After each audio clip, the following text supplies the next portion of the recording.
वही यूट्यूबर को जब सम्मान मिला था हम देखले बनी वही यूट्यूबर के सम्मान मिला था तो दिन भर सुतल रहत रहो हमनी के थोड़ा सा नोटिफिकेशन ना मिलो का नोटिफिकेशन कहाँ से मिली? जो गाना का रिव्यू नहीं के दे, जो पोस्टर तक नहीं के चढ़ावा, तू तो इवेंट में जाता है। आप जान दीजिए, कोई पूछने वाला नहीं है। वे बात बा खाते खाते मुँह एगो हो लागे बिना खैले मुँहेला। पवन सिंह के हर एक व्यक्ति साथ में रहने वाला समझता है पवन सिंह है, ऐसा नहीं होना चाहिए। गिनल चुनल यूट्यूबर के सम्मान मिलेला बराबर। अपना पैसा से होटल लेके कंटिन्यू रहे हैं। देख लीजिए मेरे चैनल को 1.5 महीना लगातार रहे हैं, कोई सपोर्ट नहीं मिला। यहाँ तक कि थोड़ा सा सहानुभूति, जितना काराकाट क्षेत्र के जितना फाइन रन मिले जाता है तो उनका दूर दुआवल जाता है। हागा फटा हागा निकल का है भाई, काम कतनो कल, लेकिन कभी नाम नहीं होने वाला, ये तो कंफर्म है। वीडियो देखे से पहले वो दबा के शेयर लगा दो। काहे के शेयर लगावल जरूरी बा।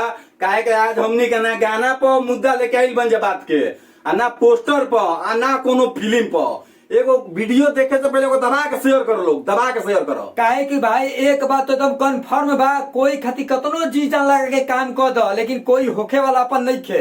हमनी की वो यूट्यूबर है जा, हमनी के बड़ा अपना आपके लिखी जा कहत, हमनी के बहुत बड़ा यूट्यूबर है जा, लेकिन अतना कहते जा कि हमनी के जौन काम करीला जा निस्वार्थ करीला जा, ठीक है, निस्वार्थ।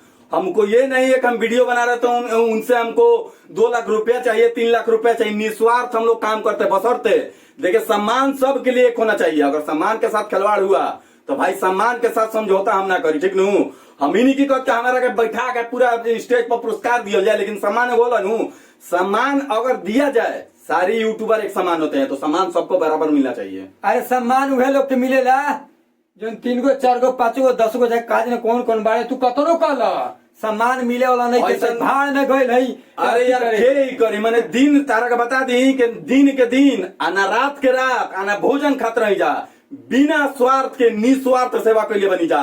अगर तारा नहीं के भरोसा तो हमनी के मिस्टर निशान चैनल के खोल के देखा लो, यूट्यूब चैनल में वह हम बात कर रहे डायरेक्ट तारा कहते पवन भैया का इलेक्शन के बात कर रहा बन हमनी गाना के लेके कोनो नोटिफिकेशन जल्दी बनाई ला जा, चाहे वीडियो के कोनो तरीका से हमनी के पवन भैया के यूट्यूबर मैंने कहीं जइबो कर ले जा तो कहा के पवन भैया के यूट्यूबर में वहां तक के हमनी के दबाव भी झेलने बनी जाके वीडियो मत बनाओ। ऐसा काहे होला?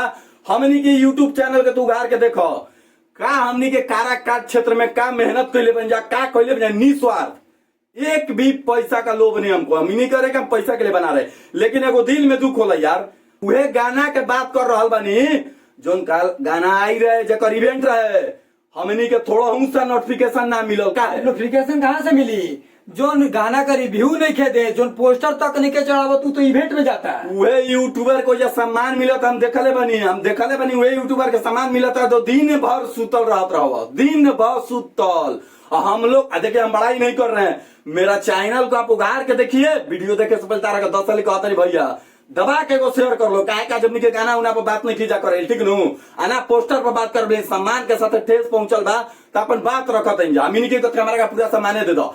देखिए सम्मान उन्हीं को मिलता है जो काम ना करे, असही बैठा रहे, तो ऐसा नहीं होना चाहिए। आपके लिए सब ना बराबर है भाई। अगर माँ को ले लिए जाए, पिता को ले लिए जाए, उनके पुत्र 100 भी हो जाए, 200 हो जाए, माँ सारे पुत्र को एक समान देखती है सॉरी, तो सम्मान सबको एक साथ देना चाहिए। ऐसा ना हो कि किसी दुगो के कारण सभी को ठेस पहुंचे, ठीक ना। पवन भैया बहुत दयालु बड़े, बहुत बढ़िया बड़े। पवन भैया का तो कोई जोड़े नहीं के, लेकिन समझते बड़ा आपका हमको ऐसा। हाँ इलेक्शन में हम देखले बनी, इलेक्शन छोड़ा ना कोनो अगर इवेंट वगैरह होता तो हमनी के तो कुछ नोटिफिकेशन ना मिले।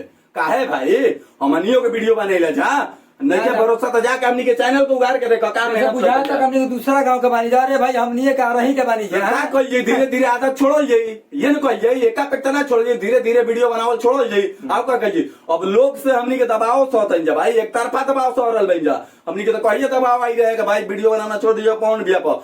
हम पवन भैया के यूट्यूबर हैं तो हम वीडियो बनावत रहे, लेकिन होला दिल पे ठेस पहुंचल बा।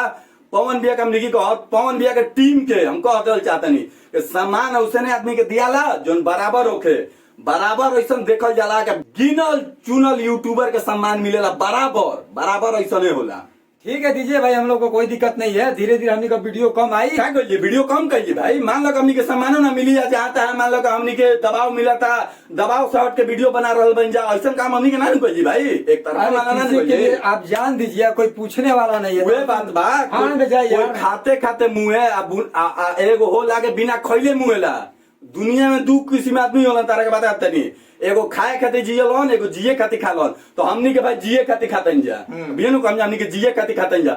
अगर थोड़ा सा भी हमनी के नोटिफिकेशन मिली तू चाहे सामान थोड़ा सा भी, हम जाता हमनी के हकदार नहीं के जा, हमनी के पवन भैया बोलावा सामान का स्टेट पर फोटो खिंचाओ, हमनी के कुछ ना चाहे, लेकिन बोला नु बराबर इवेंट होके चाहे वो मैंने प्रोग्राम वगैरह कुछ होके काम कर रहे हैं, अगर वो भी हम उन्हीं से ना बोलेंगे भाई, हम सबे से तो ना बोलम, हम उनकरे खातिर बोलम जेकर खातिर हम वीडियो बनाई। वहाँ पर जहाँ पे इलेक्शन हुआ था अपना पैसा से होटल लेके, अपना पैसा से होटल लेके 1.5 महीना कंटिन्यू रहे हैं। देख लीजिए मेरा चैनल को गाड़ के 1.5 महीना लगातार रहे हैं, कोई सपोर्ट नहीं मिला। यहाँ तक कि थोड़ा सा सहानुभूति भी हम लोग को नहीं मिला कि आप बहुत बढ़िया काम कर रहे हैं, दिस दैट बना रहे हैं वीडियो, लेकिन हमनी के उससे कोई शिकायत नहीं थे। लेकिन हमनी के आप केकरा को हम जा, हमनी के भाई पहुंचे भी कल जे उनका टीम के कल जे दबा के शेयर करो, लाइक उनका वीडियो हमनी के बनाई ले जा। यही से कहते रही अगर वीडियो को फेसबुक पेज पर देखता रहा तो फेसबुक पेज पर फॉलो करियो, अब पेज पर एगो वीडियो देख रहा बा तो शेयर लगा दिया गो, यूट्यूब पे देखता तो कमेंट कर दिया, शेयर करिया। काहे का हमनी के आज दिल दुखित बा भाई, काहे ना दिल दुखित रहे भाई, कोई नोटिफिकेशन मिल ही नहीं रहा यार इवेंट का, क्या करें। मैंने बराबर है ऐसा देखल जाला, एगो में तो एगो, दूगो में दू बराबर ऐसा देखल जाला। तो ऐसा ना हो कि नहीं पवन भैया तारा खातिर सारा यूट्यूबर हम जानते नहीं, अगर आप सबको सम्मान दीजिएगा तो बस का बाहर है, फिर भी आप इतना तो कर सकते हैं ना कि उन यूट्यूबरों को सम्मान आप दे सकते हैं जिनका चैनल बुघार के देखिए कि दिन रात मेरे लिए क्या काम करता है, क्या मेहनत करता है। वैसा यूट्यूबर का सामान आखिर क्यों मिलता है, ये हमको बताइए, क्यों बताइए। दिन भर सोने के लिए हम तो क्षेत्र में गए नहीं, कारागार क्षेत्र में गाड़ी पर बैठल वालों सुतल वालों बुझाता कि ये पवन सिंह लोग ऐसा काहे होला कि पवन सिंह का हर एक मुद्दा, पवन सिंह के हर एक व्यक्ति साथ में रहने वाला समझता है कि हम पवन सिंह है, ऐसा नहीं होना चाहिए। कोई पहले सच्चाई इलेक्शन हारने का यही कारण बना है। आपको बता दें जितना कारागार क्षेत्र के जितना फाइन रन मिले जाते हैं तो उनका के दुआवल जाता है, हागा हट भागा निकल काहे भाई, पवन भी कबो करिए ना सकलन भाई, उनका टीम से भूल भइल बा, ओकरे कारण इलेक्शन हार भइल बा। उनका टीम वाले कह देते उनका टीम वाले गिनल चुनल यूट्यूबर, अगर उनका टीम वाले अगर उनका कहियो देते यूट्यूबर के बाकी यूट्यूबर के मिला के ले लिया तो उ लोग एक जना के ना कही लोग तारा बताते नहीं। ऐसे बढ़िया बा के रहुए कम से कम एगो ग्रुप बनाई जो में टाइमली गाना के नोटिफिकेशन, अब गाना रिलीज होके के नोटिफिकेशन, अब पोस्टर के नोटिफिकेशन दी को से 2-4 रुपया हमनियो कमाई जाता रहुआ गानो वायरल हो, ठीक नु काहे का हमनी के न्यूज बनाई ना भाई। और हमारा तो नहीं खे बुझात के ग्रुपो बनला से कुछ होई भाई, 4 को 5 को 10 को का के को बात हमारा से फर्क पड़े वाला नहीं है।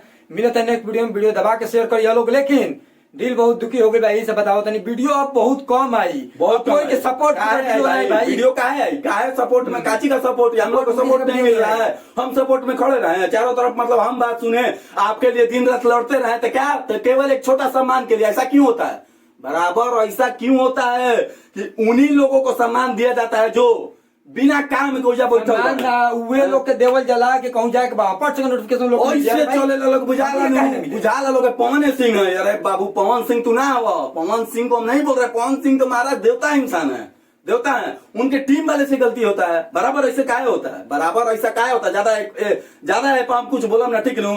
अब तुम्हें लोग कमेंट के माध्यम से हमरा बताइए कि हम का वीडियो गलत बना रहा बानी, गलत वर्ड बोल रहा बानी, तो वीडियो देखे से पहले को दबा के शेयर करिए लोग।